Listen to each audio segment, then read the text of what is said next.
Magandang hapon po sa inyong lahat. Ito po ang hybrid natin, SL39H, 27 days after transplanting. Ayan na po siya. Lumaki na, berdeng berde. Maganda naman po ang crop standing niya. Nakapagpasabog na rin tayo ng abono dito.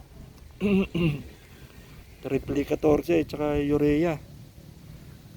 Maganda din naman. Ayan,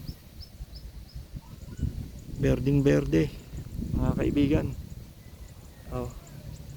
Wala pa tayong nakikitang mga kung ano dyan. Ayan, naiga na ang lupa. Umaraw ngayong araw na to. Mabuti naman. Ayan po, 27 days after transplanting ng hybrid SL39H. Ayan, maaraw po ngayon. Ayan. Maganda ang kanyang crop standing mga kaibigan.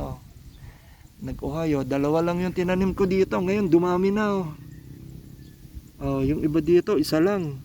Ngayon marami na siya. Nagsuhi ng marami.